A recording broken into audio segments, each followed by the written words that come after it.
UP तक, UP का number 1 YouTube channel. सब जगह बवाल हो जा रहा है। जो होटल से निकाल के आदमी मार दिए जा रहे हैं, किसी की गाड़ी पलट दी जा रही है, चौराहे चौराहे पे चेन स्नैचिंग हो रही है, हर जगह छेड़छाड़ बहुत ज़्यादा बढ़ गई है। क्योंकि भाजपा ने बहुत सारी योजनाएं लागू की, डबल इंजन की सरकार है। जन औषधि योजना भाजपा ने लागू की, कानून व्यवस्था पर बहुत ठीक काम चला है। और इंफ्रास्ट्रक्चर को देखिए, इंफ्रास्ट्रक्चर में आप पल्लवपुरम रोड पर जाइए, अपने शहर को ही देखिए, आप हापुड़ रोड पर जाइए, इंफ्रास्ट्रक्चर पर बहुत अच्छा काम हुआ है।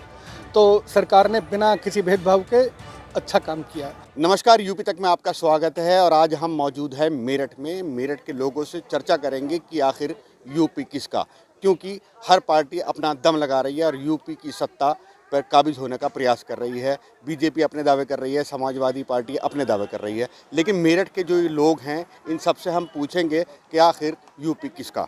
क्या नाम है सर आपका? मेरा नाम दुष्यंत कुमार है। दुष्यंत जी, यूपी किसका? यूपी भाजपा का। क्यों?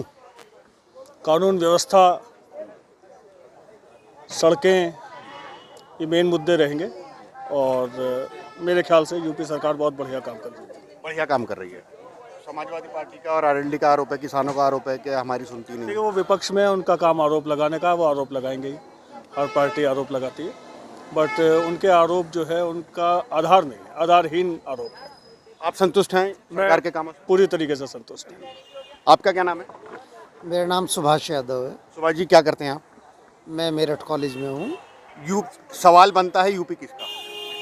यूपी विपक्ष का। वर्तमान सरकार के आने की संभावनाएं बहुत कम है और उसका मुख्य कारण ये है कि जितनी भी विपक्षी पार्टियां हैं वो ये चाहती हैं कि कोई ऐसा आए जो इनके विरोध में फर्मनेस के साथ खड़ा हो।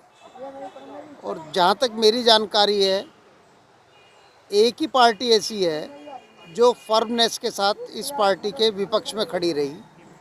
बाकी पार्टियों ने कभी ना कभी किसी न किसी रूप में इनके साथ गठबंधन किया, इनका फ़ायदा लिया और इन्होंने उनका उससे ज़्यादा फ़ायदा लिया। तो मुझे तो ऐसा लगता है कि इस वक्त समाजवादी पार्टी ही एक ऐसा चेहरा है जो विपक्ष में एक लीडर के रूप में उभरेगी और उभरनी चाहिए। तर्क उसके ही पक्ष में है। बाकी पार्टियां चाहे आरएलडी हो, बीएसपी हो या कोई और अन्य, समाजवादी पार्टी के साथ तो आरएलडी है। मैं वही कह रहा हूँ। देखिए, चूंकि इन चीज़ों का समीकरण जो है बदलते रहते हैं, मगर जो लीडर है भाजपा के विपक्ष में वो निसंदेह समाजवादी पार्टी ही हो सकती है, ऐसा मुझे प्रतीत हो। वजह ये है कि वो फर्म है इनके विरोध में और उन्होंने जो किया है धरातल पे उसका लाभ इन्होंने लिया है, जबकि काम उनका था।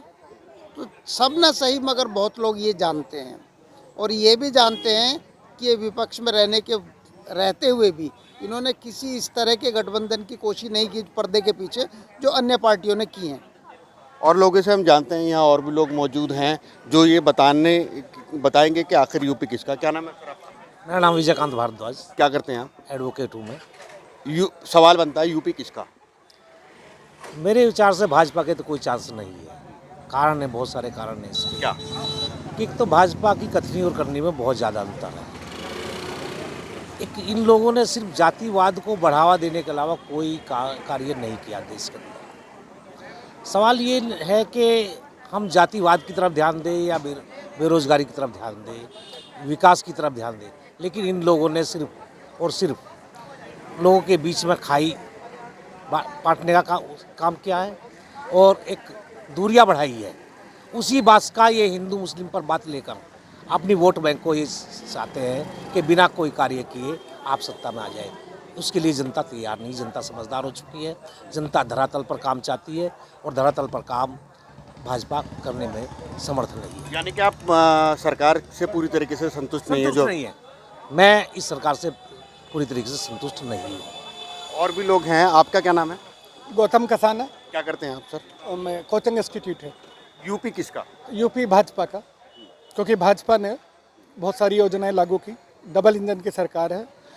जन औषधि योजना भाजपा ने लागू की, कानून व्यवस्था पर बहुत ठीक काम चला है। और इंफ्रास्ट्रक्चर को देखिए, इंफ्रास्ट्रक्चर में आप पल्लवपुरम रोड पर जाइए, अपने शहर को ही देखिए, आप हापुड़ रोड पर जाइए, इंफ्रास्ट्रक्चर पर बहुत अच्छा काम हुआ है। तो सरकार ने बिना किसी भेदभाव के अच्छा काम किया है, इसलिए हम भाजपा के साथ। आप पूरी तरीके से संतुष्ट हैं जो सरकार ने काम किए हैं? अब थोड़ी बहुत कमियां रह जाती हैं। सरकार अगर बीच में ही ब्रेक हो जाएगी तो वो योजनाएं रुक जाएंगी। अभी यहाँ देखो, साइकिल ट्रैक कहीं दिखाई देता है? कितना पैसा लगा साइकिल ट्रैक पर? कहीं साइकिल ट्रैक पर एक साइकिल चलती है क्या? तो वो तो सरकार ने खत्म कर दिया भाई, एक सरकार ने बनाया दूसरी ने खत्म कर दिया। तभी खत्म हो गया था। या आप उसमें देखिए, कहीं साइकिल चलने की जगह है उसमें? तो ये मिसयूज है टैक्सेस का, फंड्स का। और सरकार एक ऐसी हो जिसका एक स्पष्ट विजन हो, और हमें लगता है कि सरकार का स्पष्ट विजन है और वो सही डायरेक्शन में चल रही है। हम सरकार के साथ। आपका क्या नाम है? मेरा नाम प्रणवीर सिंह है। प्रवीण जी, क्या करते हैं आप? मेरा दवाई का बिजनेस है। यूपी किसका? UP Samajwadi party. क्यों? सामाजिक समरसता जो अभी रिफ्ट इतनी पैदा कर दी है सरकार ने समाज के बीच में, तो वो गलत है। तो वो समरसता जरूर आनी चाहिए। दूसरी चीज़, कानून व्यवस्था चौपट है, सब जगह बवाल हो जा रहा है। जो होटल से निकाल के आदमी मार दिए जा रहे हैं, किसी की गाड़ी पलट दी जा रही है, चौराहे चौराहे पे चेन स्नैचिंग हो रही है, हर जगह छेड़छाड़ बहुत ज़्यादा बढ़ गई है। बताते हैं कि रोमियो स्क्वाड लगा है, लेकिन कहीं वर्किंग नहीं है। तो ये सब चीज़ें हैं बहुत। तो आप पूरी तरीके से सरकार के कामों से संतुष्ट नहीं हैं? बिल्कुल भी नहीं। यानी कि आपका मानना है कि समाजवादी पार्टी और आरएलडी, भाजपा को जाना चाहिए, भाजपा जाना चाहिए। भाजपा को यहाँ से जाना चाहिए। आपका क्या नाम है? विशाल चौधरी। विशाल जी, आप क्या करते हैं? मैं एक प्राइवेट जॉब करता हूँ। अच्छा, यूपी किसका? सवाल वही है। यूपी में रहने वालों का सबसे पहले तो। और आप क्या जानना चाहते हैं? मैं क्या सोचता हूँ या मैं क्या चाहता हूँ? नहीं, आपको क्या लगता है यूपी आपके भाजपा का होगा, समाजवादी पार्टी का होगा, किसका होगा? यूपी सब अपने अपने दावे कर रहे हैं। भाजपा भाजपा का होगा। कैसे? मतलब क्या वजह रहेगी? विपक्ष ही नहीं है जी। विपक्ष सड़कों पर आया ही नहीं। जो आना चाहिए था विपक्ष को, जिस तरह सड़कों पे, विपक्ष से सड़कों पर आए नहीं। ये इसलिए भाजपा की गवर्नमेंट नहीं आएगी कि भाजपा का बहुत अच्छी है या कुछ है। कोई विकल्प ही हम नहीं दे पाए सही समय से। गैर मौजूदगी जो विकल्प की है या विपक्ष की जो गैर मौजूदगी है, वो एक बहुत बड़ा फैक्टर रहेगा। और इंडिविजुअली योगी जी की इमेज बहुत शानदार है। तो ये है मेरठ के लोग, जिनका अपने अपने तर्क हैं, अपने अपना उनका कहना है। आधे लोग मानते हैं कि विपक्ष अब के उत्तर प्रदेश में सरकार बनाएगा, और जबकि आधे लोग मानते हैं कि बीजेपी वापस उत्तर प्रदेश में काबिज हो जाएगी। अब देखते हैं कि चुनाव के बाद क्या होता है, विपक्ष हावी रहता है या सरकार अपने जो दावे हैं, जो अपने काम हैं, उनसे जनता को संतुष्ट कर पाती है और उनसे वोट ले पाती है। उस्मान चौधरी, मेरठ, यूपी तक।